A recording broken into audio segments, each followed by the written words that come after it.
Welcome to News 9 and you are watching On Point with me, Kartikeya Sharma. On Point 1, we talk about the protests that have erupted across India against the lynching of Hindu man Dipu Chandra in Bangladesh.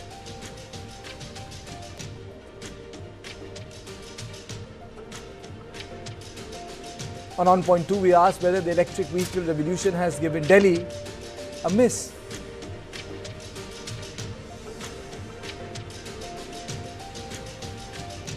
Now let's take a quick look at the headlines. Leader of opposition Rahul Gandhi in Berlin accuses BJP of capturing institutions, says there is a problem with the electoral machinery in India. BJP hits back.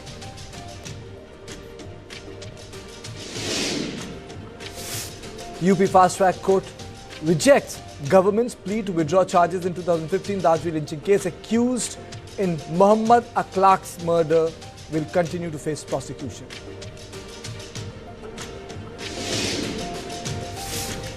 Delhi High Court grants bail to former BJP MLA Kuldeep Singh Sengar in 2017 Unnao rape case. Sengar to stay in Delhi and report to police every Monday.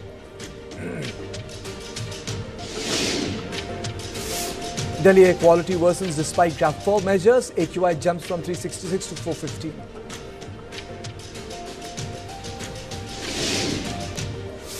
BCCI announces landmark pay hike for women cricketers. Match fee increase by over 100% as players finally get their due.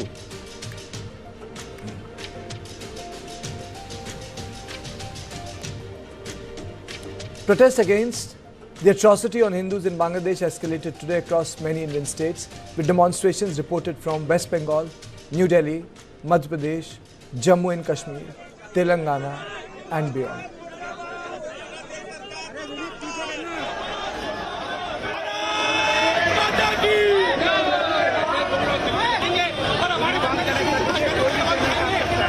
పోరాడి భగవద్ ధ్వజాన్ని రెపరెపలాడించినటువంటి కృష్ణుని కుమారస్వామి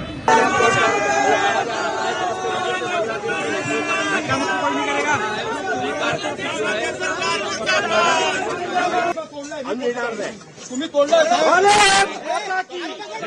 पोलिसांच्या कृत्याचा जाहीर निषेध पोलिसांच्या कृत्याचा जाहीर निषेध महीना वेट कर लीजिए बंगाल में जगह कम पड़ जाएगा मैं बोल रहा हूँ आपको আপনারা কি তাহলে এখান থেকে সরে যাবেন আমি বাঙালি এখান থেকে চলে যাবেন যাবো না যতক্ষণ পারবো ততক্ষণ লড়বো কেন যাবো আমরা তো মানিনি পুলিশদের ভাবা উচিত পুলিশ ফোর্সে কিন্তু মুসলিম আছে পুলিশ ট্রেনিংও তো মুসলিম আছে আমি কারোর হয়ে বলবো না আমি হিন্দু পুলিশ ভাইদের হয়ে বলছি চলুন দাঁড়ান দাদা পুলিশদের বোঝা উচিত 27-year-old Dipu Chandra was lynched in the presence of police. His body was dragged and hung onto a tree and burnt. The barbaric murder sent shockwaves across the world. This is the state of Hindus in Bangladesh today. Bangladesh has witnessed a steady decline in its Hindu population from 22% in 1951. The share dropped to 13.5% by 1974. This is an aftermath of the 1971 war. The population was further reduced to 8.5% in 2011 and further to 7.95% in 2022, underscoring a long-term demographic shift. At least 300 people have been murdered in Bangladesh since Sheikh Hasina's ouster. Disappearances, deaths, lynching, extrajudicial killing, and every other form of human rights violence imaginable has been unfolding in broad daylight in Bangladesh under the Yunus regime. There exists systematic erosion of minority rights in Bangladesh. India is now demanding swift justice for Dipu Chandra and accountability from Bangladeshi authorities. VHP and Bajrang Dal in Mumbai have even protested against including Bangladeshi cricket in IPL auction. सरकार का failure है ये गलत बात है ये मैं बिल्कुल इसका सपोर्ट नहीं करता हूँ क्योंकि सरकार ये जब हमारे हिंदू वहाँ मारे जा रहे हैं तो उनको बिल्कुल यहाँ खेलने का इजाजत नहीं होता न बांग्लादेश न पाकिस्तान कोई को खेलने की इजाजत नहीं है लेकिन बांग्लादेश के 7 खिलाड़ियों को आईपीएल में ऑक्शन कर लिया ये हमारे नालायक जो बड़े बड़े पूंजीपति हैं पैसा कमाने के लिए कर रहे हैं इसमें हिंदू का सपोर्ट नहीं है In the aftermath of the Bangladesh High Commission in New Delhi temporarily suspended all visa and consular services. This comes amid rising security and diplomatic tensions between New Delhi and Dhaka, with India also suspending visa services in several Bangladeshi cities following violent anti-India protests. The broad issue is that every religious killing in Bangladesh is being described as a political killing. The argument given is that the Hindus are seen by the majority as pro-Awami League.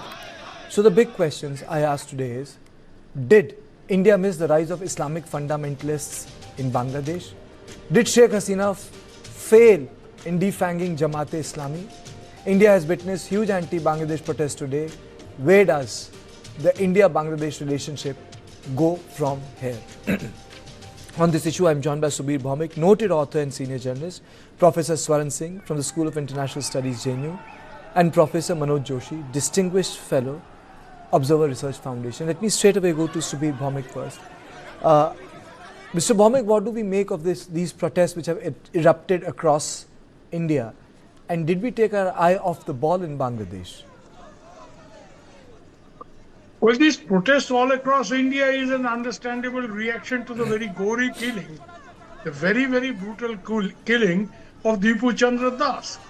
The important aspect of this killing, which I need to flag, is that this man sought shelter in a police station, and police took him under their custody for a while and then handed him back to the violent mob when the mob encircled the police station and demanded that he be handed back.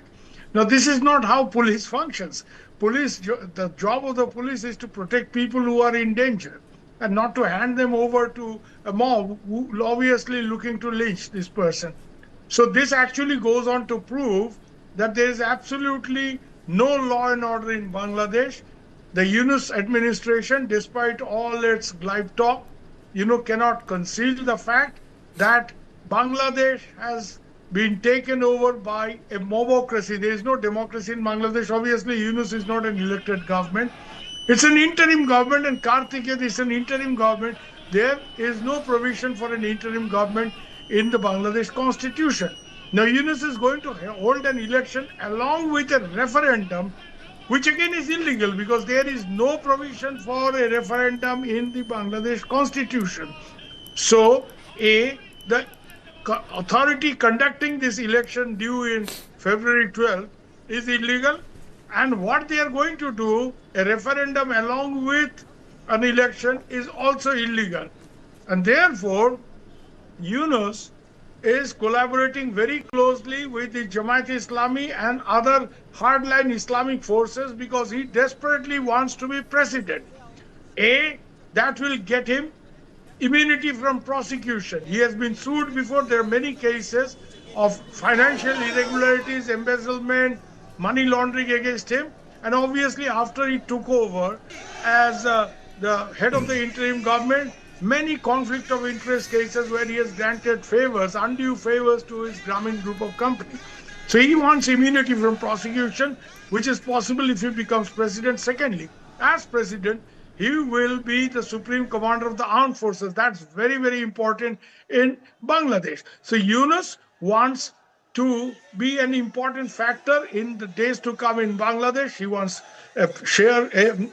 he wants to be in the power sharing kind of an equation and matrix.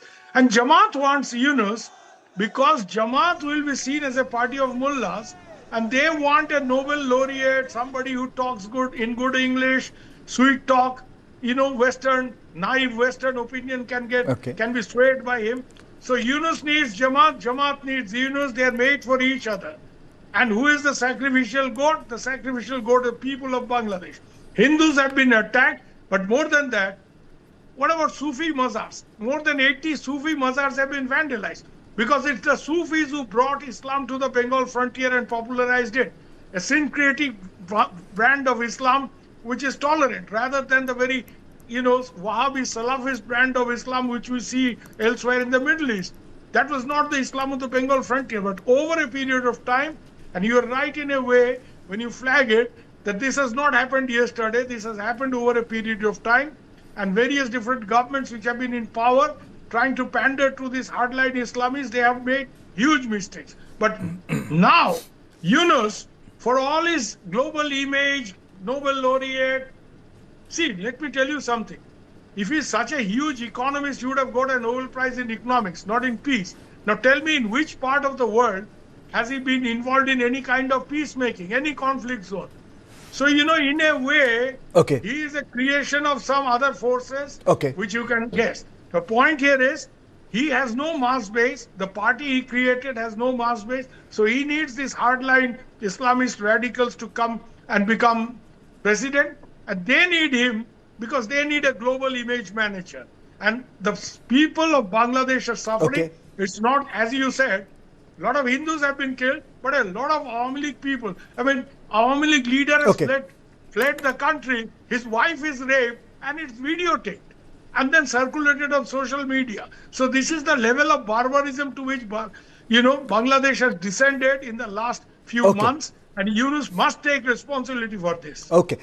Professor Joshi, apart from the fact that, you know, there has been outrage in India and there is a systematic way in which the Hindus have been attacked, do you think that we also look at the Bangladeshi history in a very emotional way? We need to dealing that from our perspective. For example, if we read the Direct Action Day, Mujibur Rahman was deputy to Sohrawardi in 1946. So after all, there was a large Muslim League sentiment already existing in Bangladesh, which we don't think that it ever existed, because we think Bangladesh from post 1971 perspective, not taking into account that, you know, even Mujib was part of Muslim League. You know, he had an history. It's a documented thing what he felt about the way riots broke out after the call for Direct Action Day by Sohrawardi.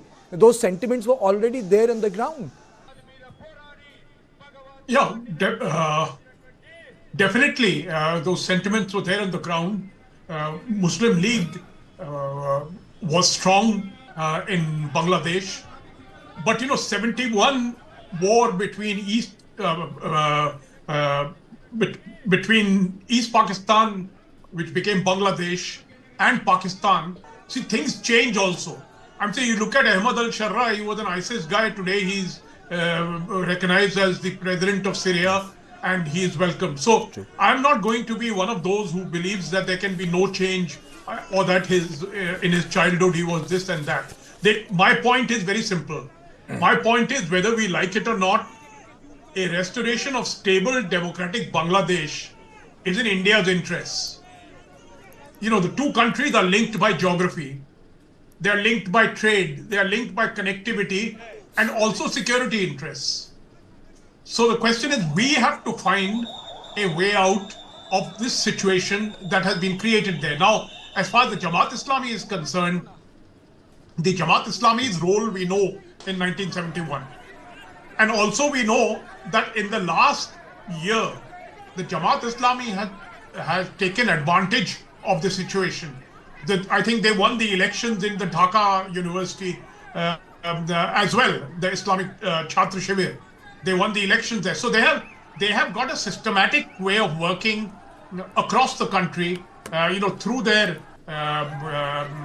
activities, through their madrasas, and through their financial institutions. They have been working overtime. So earlier, they required the assistance of BNP to put themselves forward. But now I'm doubtful whether they will even look at the BNP. They will want to emerge as a force in themselves. And this is a big challenge to us, because we know what Islamists have done in Bangladesh in the past, meaning in the 1990s and 2000s, Islamist terrorists utilized, you know, sent by the ISI, utilized Bangladesh as a base. So they were based supporting separatists in India. For example, ULFA was supported by them.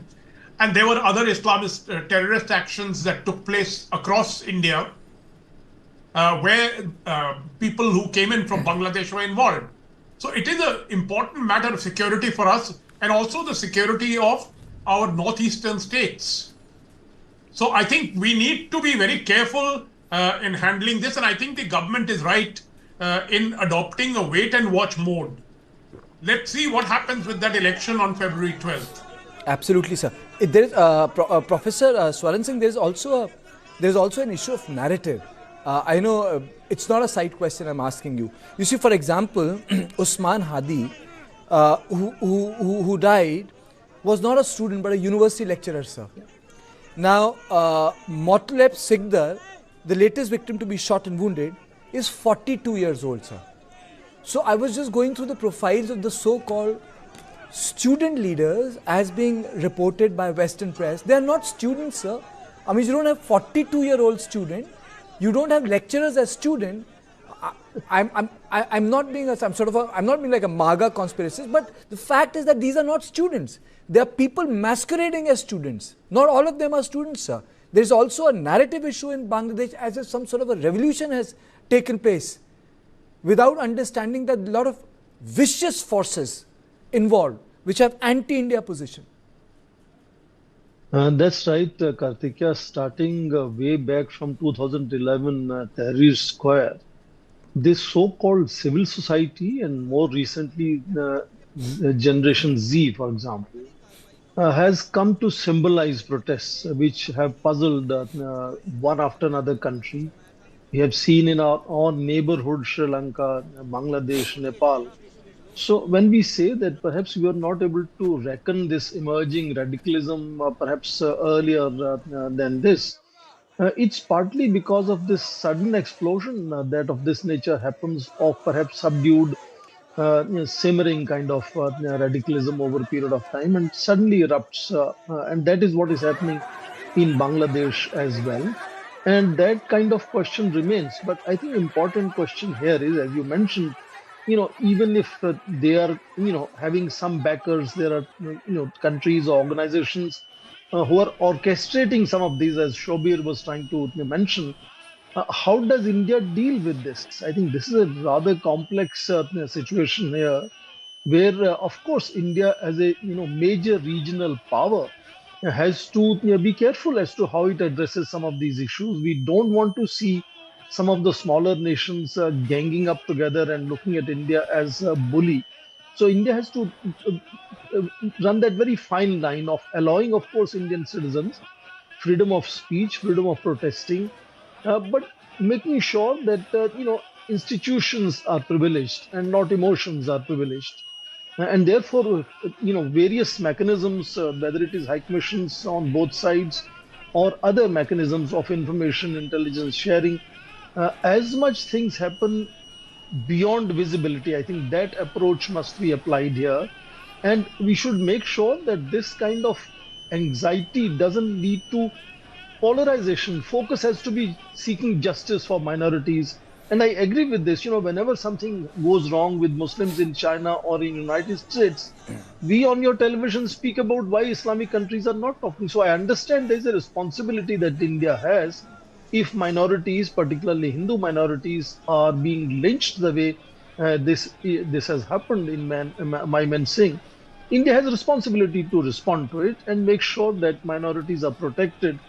But how does one address that issue? I think that is something which is very, very complex, and the fine line between, radicalizing them far more by allowing them to build the narrative of India being the bully, and making sure whether we are able to engage with the interim government and make sure that we are able to focusing on justice, using institutions and allowing freedom of protest without any harm coming to Bangladesh High Commission or any other representative here.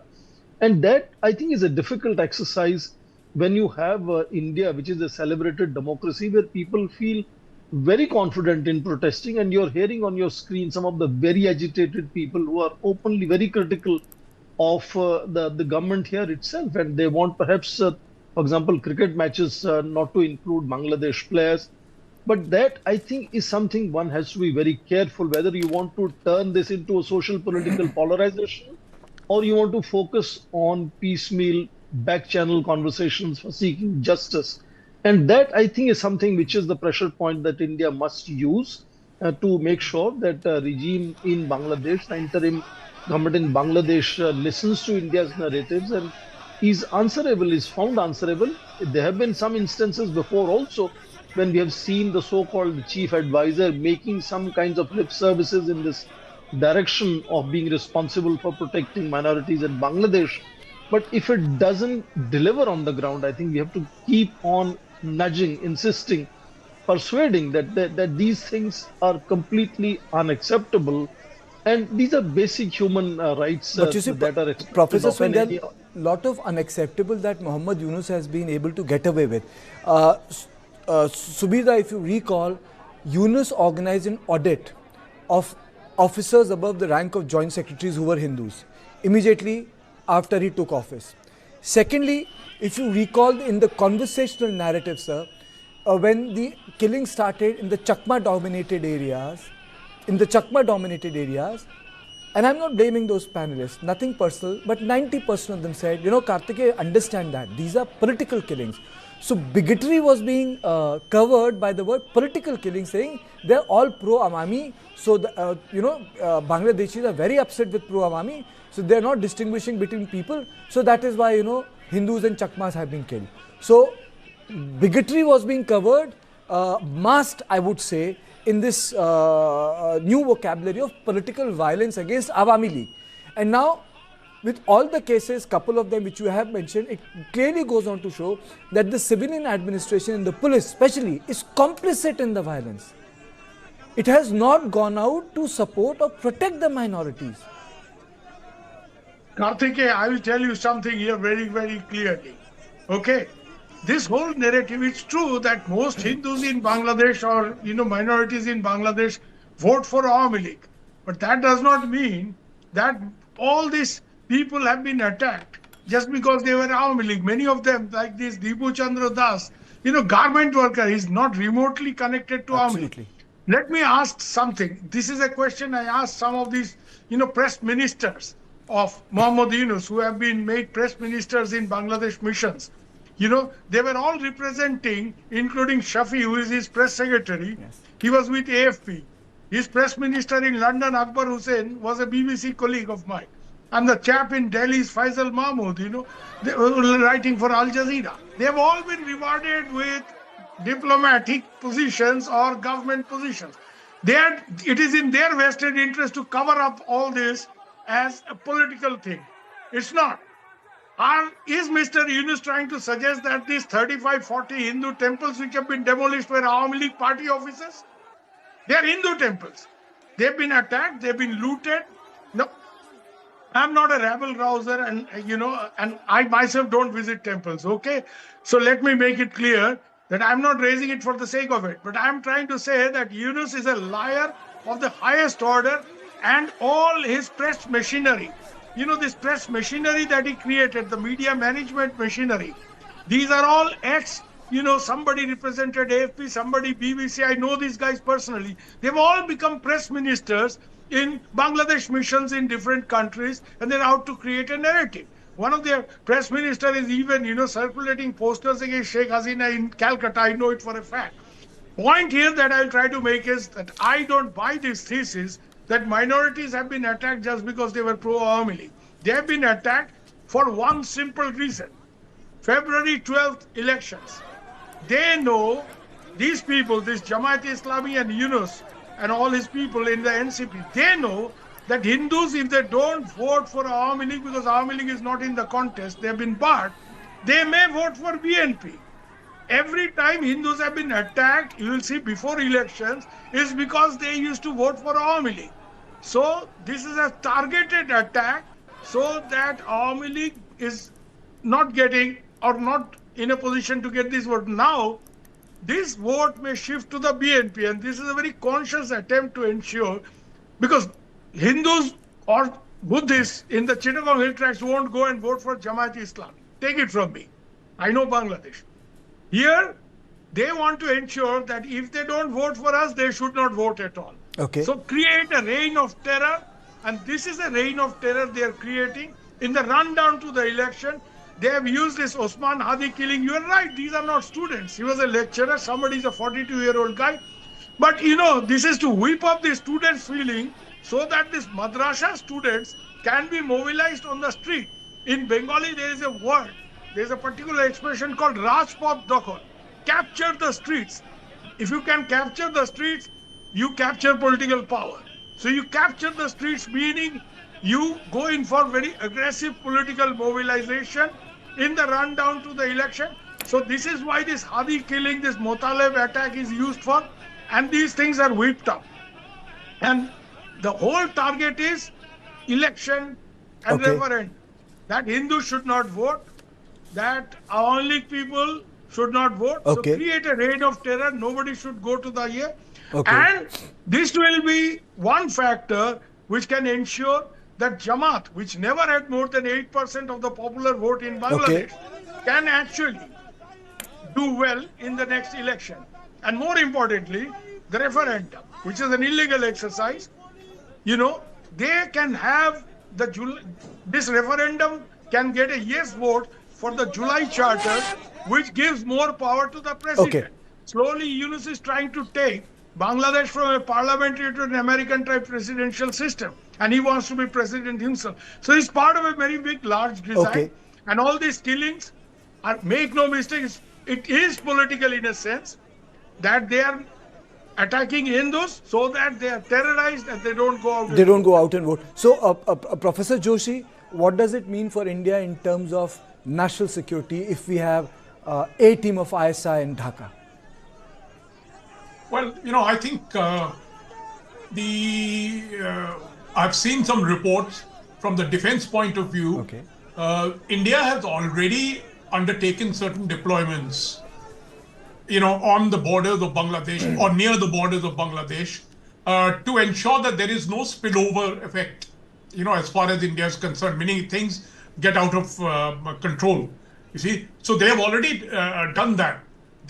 All this business about Siliguri corridor and all that, I don't think we should worry too much about that.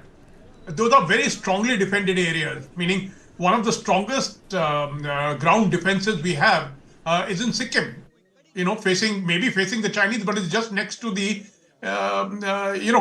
this thing, the Siliguri corridor. But at the same time, as I said, it's not the question of an attack from Bangladesh or anything. It is the reversion to that old situation where the ISI runs terror operatives in India. So definitely it affects India a great deal, and India has to ensure, India must do its best to ensure that we do not fall into the trap. Now, mind you, when it comes to neighborhood, India has done very well. You know, we had Maldives and Sri Lanka. Both these places had governments which had come in on an India out basis. Yet, through patient diplomacy, we were able to change things there. So what I am advocating is you take all the precautions, but at the same time, you must have strategic patience, because the situation in Bangladesh right now is on the boil. We have to ensure that the temperatures come down and things revert to normal as early as possible. Okay. Professor Swansingh, closing statement from you. I think two things very quickly. One, that of course there is a certain frenzy that we notice because of this radicalization in Bangladesh. We are really concerned about Indian Hindus as minorities being protected there. But that frenzy is not exclusively against Indian minorities. You saw the Daily Star office, Pratham Alo office, Mr. Osman Hadi being killed, Mr. Sikdar being attempted. So, you know, it's a larger frenzy, and we have to put things in perspective in that sense. And second, I understand there is a youth leader of Pakistan Muslim League, Kamran Saeed Usmani, who mentioned something that, you know, in case Bangladesh is under any danger, Pakistan would be ready to help them. And earlier, some terrorist outfits have also mentioned that they will be, you know, using that eastern flank to attack India, etc.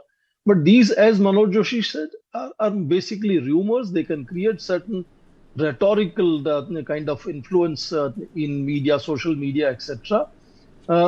ISI over period of time can perhaps help these terrorist outfits to also find some space in Bangladesh, but India will know over period of time. Okay. So there is nothing to panic as of now, but I think main focus of India should be how to ensure Indian Hindu minorities are feeling safe in Bangladesh, and if at all India can contribute in not letting that frenzy in Bangladesh go any further and grow much more, and how to control that. I think whatever India can do, of course, along with the interim government, there is something that is required, because frenzy must come down so that sanity can survive, and some communication can then take place as to how to asked the chief advisor to deliver safety and security for all minorities, particularly India would be concerned with Hindu minority in Bangladesh, which has shrunk over a period of time. Yes. You opened the program by saying how the numbers have gone down, Yes. which really means that over years, the successive governments in Bangladesh have not been able to give protection, safety, security to Hindus in Bangladesh. The frenzy now makes it up in the face, and I think it's an ongoing exercise for India, which is something we should look at in terms of longer term perspective, how to ensure that Hindus in neighboring countries are safe. Thank you all of you for joining me on my show. So this was all I had on Point 1. Up next, has EV revolution given Delhi a miss? That's the debate after a short break.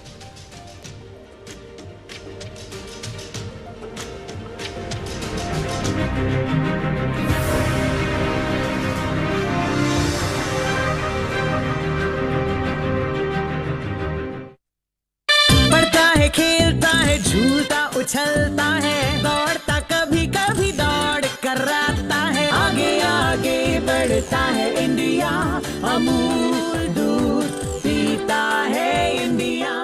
Sir water proofing के लिए best वेंकी जी एक छोटा सा gift Birla opus assurance देने के लिए। ऐसा क्या है इसमें? 1 साल में वाटर प्रूफिंग को कुछ भी हुआ तो वापस करके देंगे। वो भी फ्री। पेंटिंग में पहली बार बिरला ओपस अश्योरेंस। रजिस्टर करो birlaopus.com पर।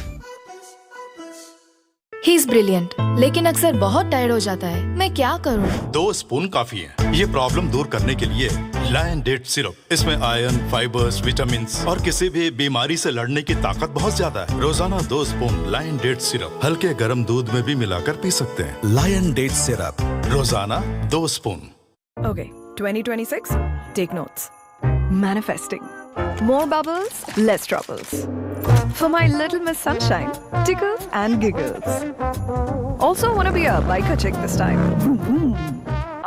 Allah, massive. And dear 2026, only love for my people and myself.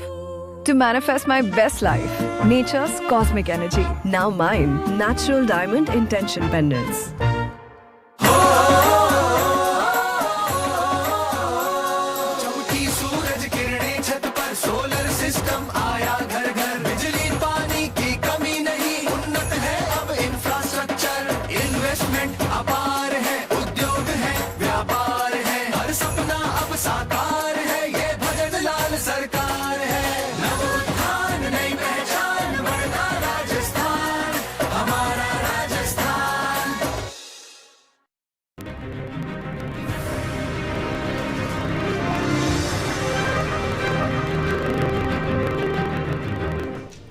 The global race to go electric is accelerating. In 2025, 1 in 4 new cars sold worldwide is electric, driven largely by China, where nearly half of all new cars are now EVs.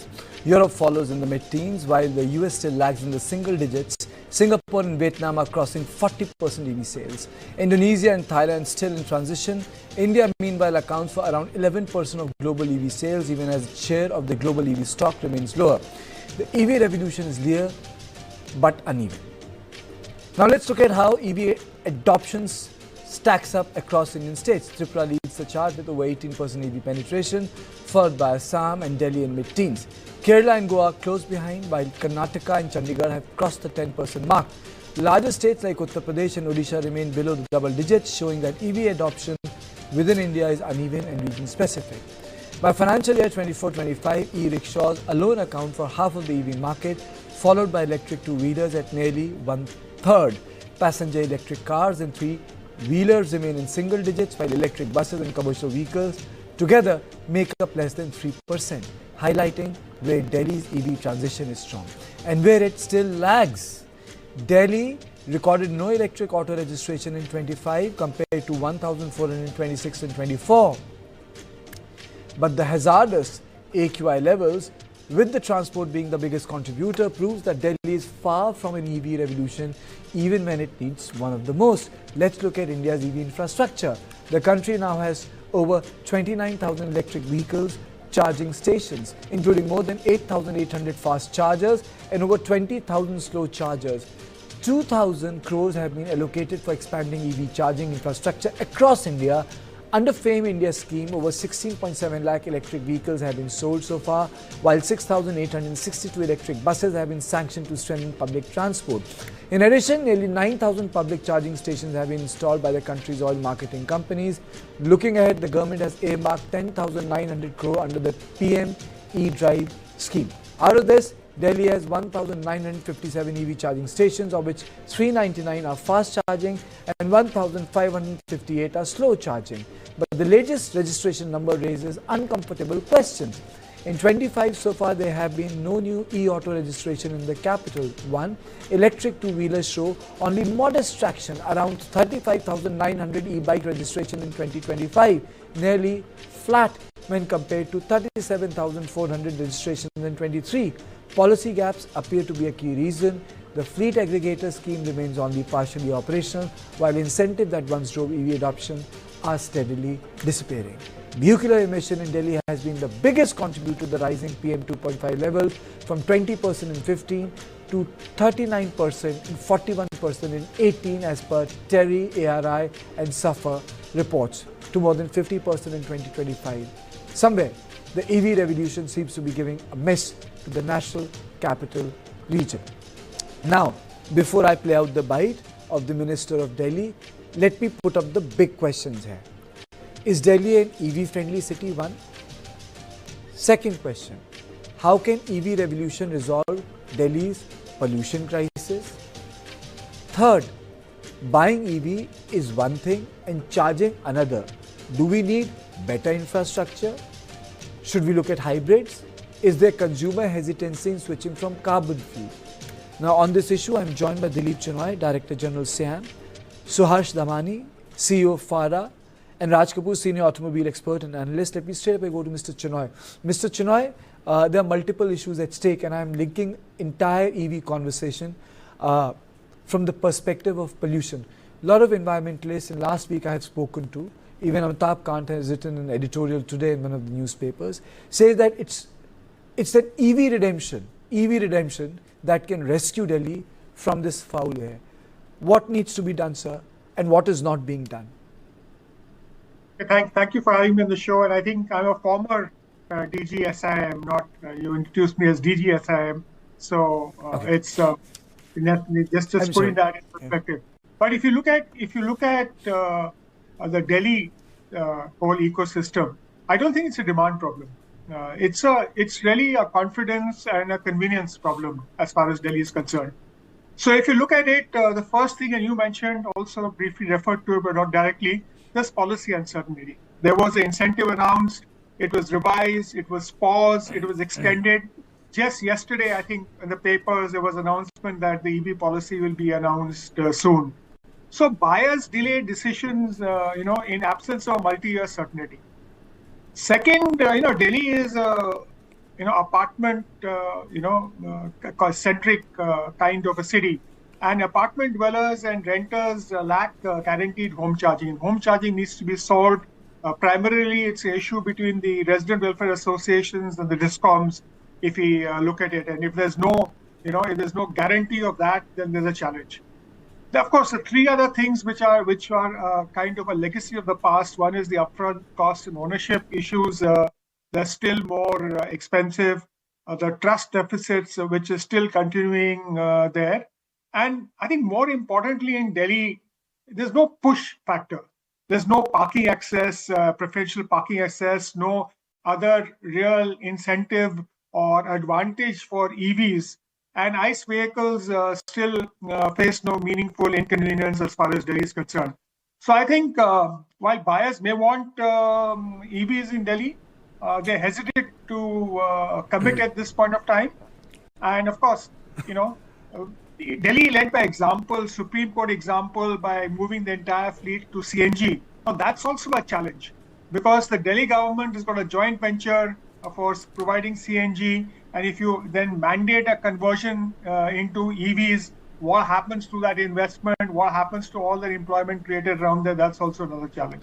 Okay. Mr. Damani, are we a conservative market? I remember as a child in 1980s when the Maruti came, though I was fascinated by it. I used to live in Green Park. A lot of people would say, I don't take Maruti, kahan service karaoge, because I literally come from little place in Agra. You can take Padmini and or buy Ambassador, kahin bhi kharab ho jayegi, you have people to take care of it. Do you think that we also have a sort of a conservative car market? I don't think, before coming to your answering your question, thank you and good evening to all your viewers. I have a different take on this. Okay. What India was in the 80s and 90s, India has completely, transformed now in terms of the auto buying experience which a customer gets. Customers today need all the best of the best specifications which are available in the market. And also, this show is on the EV subject. So I have a different take on how the Delhi's EV market is shaping up if I do a comparative to an all India basis. It is making a meaningful contribution in terms of reducing the pollution. This is about the EV, but it is far from sufficient on its own to solve Delhi's severe air quality crisis. If you see Jan to November 25, I did, because FADA releases the Vahan retail registration figures, I was doing some calculation. Jan to November 25 data, if we combine both two-wheelers as well as the passenger vehicle, EV sales grew by around 31% YOY in Delhi, whereas in national, all India, the growth was around 15%. So Delhi is doubling the number of EV sales compared to all India growth as of now. Especially if we talk about the two-wheeler EV penetration, which is kind of stable at 7%, whereas the national average is 6%. But if we look at the four-wheelers market, the EV penetration has jumped to 8% in Delhi, and all India is at 4%, which clearly shows that people having better disposable income, and Delhi being one of the best disposable income state city, where passenger vehicle is doing much better compared to a two-wheeler. And hence we are seeing enough numbers of electric vehicles being sold in the Delhi market compared to all India. And the numbers, which is a growth of market share of 8% in Delhi versus 4% in all India, clearly talks about the kind of run rate which the EVs are having in the state city of Delhi. Okay. This entire conversation is EV plus pollution. You see, EV is one part of it, but number of editorials have been written. Mr. Kapoor, a lot of editorials have come out that unless and until we switch from carbon-based transport to a EV or a hybrid or a CNG, which not only includes private vehicles, sir, or a private motorcycle or a scooter, but a rapid transport system is also around it, like, for example, electric buses.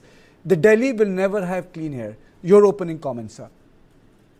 Yeah, definitely. I mean, the push should be that all commercial vehicles should turn to electric vehicles as soon as possible, because they are the ones that are there on the road for most of the time.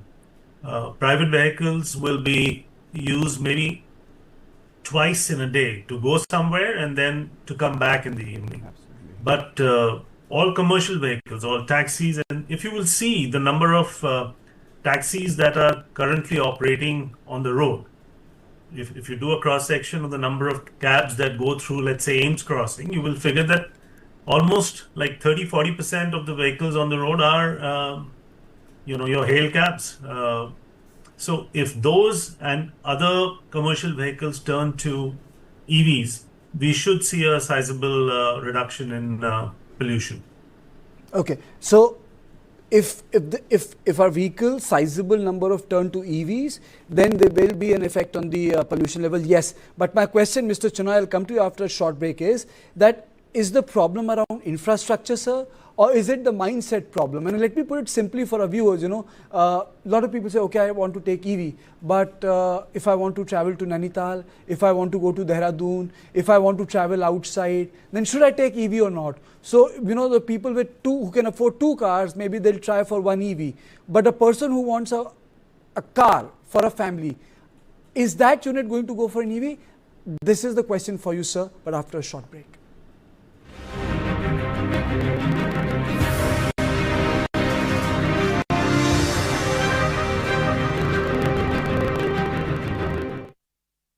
Daily मुझे constipation की problem होती है, मैं क्या करूं? 2 spoon काफी है ये प्रॉब्लम दूर करने के लिए। लायन डेट सिरप, इसमें आयरन, फाइबर्स, विटामिन, बीमारी से लड़ने की ताकत बहुत ज्यादा है। फाइबर, कॉन्स्टिपेशन से रोकथाम। रोजाना 2 स्पून लायन डेट सिरप हल्के गर्म दूध में भी मिलाकर पी सकते हैं। लायन डेट सिरप रोजाना 2 स्पून। यही मौका है बिजनेस को बढ़ाने का, पर पैसा। अपनी सुपर पावर यूज करने का टाइम आ गया है। अब टेंशन मत लीजिए, IIFL फाइनेंस से झटपट गोल्ड लोन लीजिए और बिजनेस आगे बढ़ाइए। आपके जैसे सुपर हीरोज ऐसी छोटी मोटी प्रॉब्लम से थोड़ी ना रुकते हैं, इसीलिए लाइफ जब भी आगे बढ़ने का मौका दे तो अपनी सुपर पावर, अपना गोल्ड यूज करिए और IIFL फाइनेंस से गोल्ड लोन लीजिए। IIFL फाइनेंस करता है सीधी बात। पढ़ता है, खेलता है, झूलता उछलता है, दौड़ता कभी कभी दौड़ कराता है, आगे आगे बढ़ता है इंडिया, अमूल दूध पीता है India.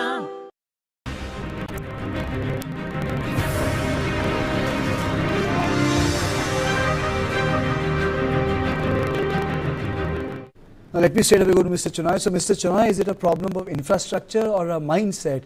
And how do you push people to buy EV so that they understand it's not just about technology and fuel efficiency, it's also about lungs. Delhi is breathing poison, and December has been the worst month in last 9 years. Worst. AQI spike between 7 a.m. to 8 a.m. every day in morning has been above 400, and it's not a joke. Yeah, I think you're right that we need to find a solution for the AQI and the whole pollution issue in Delhi. And it's been something that we've been actually working from the 1990s and 2000s and all. It's a process we need to actually accelerate going forward. But to your specific question, right? Okay, and if Sarash actually quoted data, but what the overall annual figures hide is that in the last few months, when the subsidies for the cars in Delhi were reduced, actually sales fell, from about 19.5% of market share of sales, they fell to less than 5%. So I think the EV policy and the subsidy policy in Delhi did have an effect going there. The specific question that you asked was relating to range anxiety and looking at a single car owner going in for an EV. I think, if you look at what is happening now, and I think with Maruti coming in very, shortly with their EV and their stated goal to do, 10,000 chargers, across the country over a period of time, right? You will see, and that's actually hitting at one of the concerns that a first-time buyer has. And you said, if I go to Nainital, will I be able to find a charging point online? So 2 or 3 things are happening. There are companies who are actually fixing charging stations for cars on the highways, right? For commercial vehicles, for buses and trucks, the government PM e-drive policy is actually facilitating that. But I'm going back to your car, single car, and companies also are giving you extended range now. 340, 400. Which is actually enough to do a kind of a one-way journey to most of the destinations that you talked about. And you're having apps now talking about finding the charger close by, and also there are chargers which can actually portable chargers which you can actually carry. But however, this range anxiety has not been addressed very squarely by huge promotion by the manufacturers and governments, and saying that. You referred to the 80s, right? When Maruti came in. Yes. Even one of the most telling ads of Maruti today is that person going to Ladakh and actually finding a Maruti service station there. Yes. That's a very popular, you'll still see it being run on commercials. Yes. So I think the industry needs to come together and everybody wants and really address the range anxiety, the quality anxiety, and also the resale value of a car, which is again very important for a first-time automotive buyer, and these are issues that need to be addressed. Mr. Damani, range anxiety is one, but it's also very ironical. When we talk about the charging stations, most of the electricity is being generated by coal-fired plants. So we can shift the entire fleet of Delhi to EVs and hybrids, but ultimately the energy that will be transferred to these green vehicles will come from the coal. So, the ecosystem in itself is very, very complicated. And so, so how does one address these issues? Because ultimately it's not only about range, it's also about serviceability, it's about disposal of batteries in a very green way. So those are larger issues in which public awareness is limited. Yeah, you're absolutely correct. The grids which we operate on today, 70% of them are running on thermal power. So it's basically keeping your house clean, but your neighbors and the surroundings are still polluted. Absolutely. So it's like passing the buck. So that has to be done more from a national perspective. Yes. I think only Delhi will not be able to solve that problem. Yes. But what as citizens we can do, and what we are doing right now, if you see, even though the subsidies have fallen, I think it has made a dent on the two-wheeler sales, but the passenger electric vehicle sales continue to be robust the way it was pre-exemption or without exemption right now on a month-on-month basis. So battery cost used to be in around $150 per hour. It has reduced to 100, and the way once it comes down in around 50 to 75 USD, that's when there'll be a price parity between the ICE vehicles and the EV vehicles, and that's when the customer will have an actual choice whether I should go for an EV or for an ICE vehicle. Because today also there is a delta of 15 to 20%, for a common man in terms of buying a EV over and above if they were looking for an ICE vehicle. So that's still a challenge, still a speed bump for the customer. The range anxiety has been more or less been sorted, because vehicles today now give around 450 plus kilometers of range, and therefore you can plan your drive on highways, and you will find enough chargers on the national highway because of the PME drive push which is being given to installation of chargers on the highways. What we need to also do from a Delhi perspective is remove the non-BS4 vehicles. So BS0 to BS3 vehicles should be completely, abolished, completely banned from running in and around Delhi. That is one. You need enough scrappage centers so that these vehicles which are still in the Delhi market, can be scrapped, and customers are given attractive schemes, in terms of the best certificate of deposit rates, so that they are incentivized and they can then buy an electric vehicle from that COD.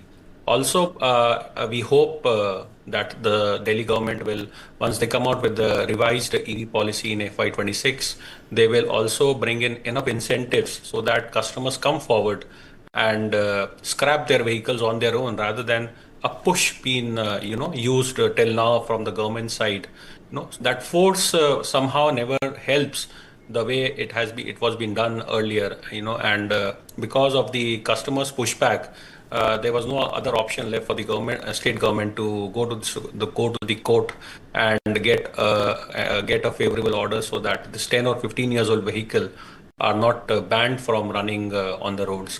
So these are few things apart from what has already being done in the state, which I'm sure will help the penetration of EVs in times to come. Absolutely, but the various segments of society react differently to new technologies. For example, Mr. Kapoor, the people who drive the Uber, Ola, they have actually adopted the CNG. It suits them. But if you come to Noida, the end-to-end transport has been adopted by poor people, which is EV rickshaw. I mean, just from a metro to various localities, the only thing you will see is, EV is poor people packed together in that small e-rickshaw. So the poor of this country have actually adopted the e-technology out of necessity for whatever. You go to any metro station in Noida, you'll find them. Garib log hi wahin baithe honge.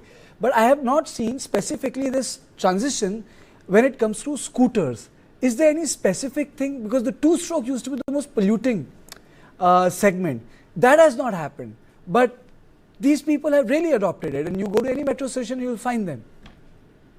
So I'll revert back to what Mr. Chenoy said right at the onset. He said this is an issue which emanates from a confidence issue, a convenience issue.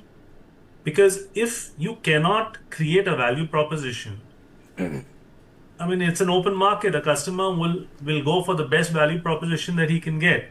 So, in your argument that the poor have adopted, it's not an argument. It's something which I've seen. Exactly. I take metro. I'm coming right to that. It's because it's convenient. The commuter doesn't have to worry about anything. His value proposition is very high. He gets to go anywhere in 10 rupees or 20 rupees.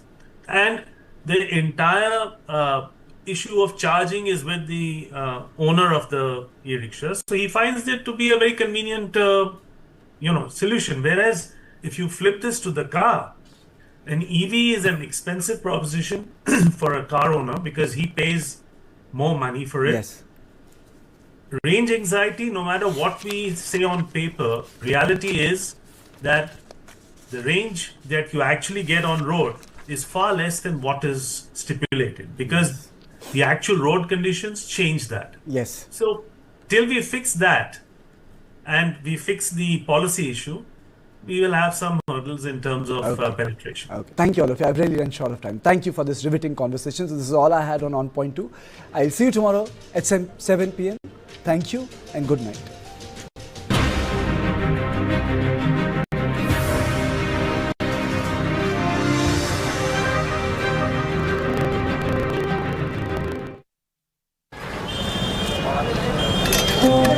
सामने एक नया supermarket खुलने वाला है। क्या करें कि मेरे पुराने ग्राहक भी रहें और मुझे नए ग्राहक भी मिल जाएं? देखो, आप एक चाय कॉर्नर लगा सकते हो। चाय पीने पुराने कस्टमर्स रुकेंगे और नए कस्टमर्स भी आएंगे। इसके अलावा बिल्स और सेल्स देखकर हम एक inventory plan 2026, take notes. Manifesting. For my little Miss Sunshine, tickles and giggles. Also wanna be a biker chick this time. And year 2026, only love for my people and myself. To manifest my best life, nature's cosmic energy. Now mine, natural diamond intention pendants.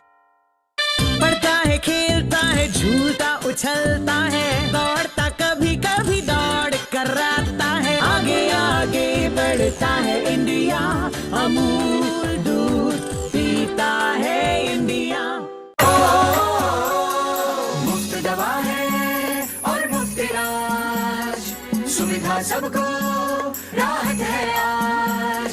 माँ बच्चे का पूरा ध्यान हो, सभी निरामय आयुष्मान, घर घर नल जल है जीवन, सब लोग सुखी है घर आंगन, अब फसल सुनहरी लहराए, खुश हो किसान झूमे गाए, लघु उत्थान नई पहचान, बढ़ता राजस्थान, हमारा Rajasthan.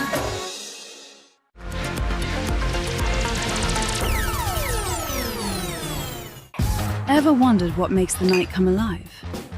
Where flavors, lights and laughter dance in harmony. When the sun sets, stories rise. Of kitchens, cocktails and charisma. What makes your city's night so happening? Let's find out. Good service, good food and a good location. You need to explore, you need to experiment. But they will never forget how they felt when they came to your restaurant. Being a chef, it's my priority to deliver taste in a plate with good presentation, unique innovation. My definition of mixology would be to get people drunk in a safe and happy way. Don't drink on the job, that's for sure. Mixology, you can play around with anything. You can create the stories, you can create the recipes. Let's cheers on that note with our friendship. Indulge in the finer things in life with Radico.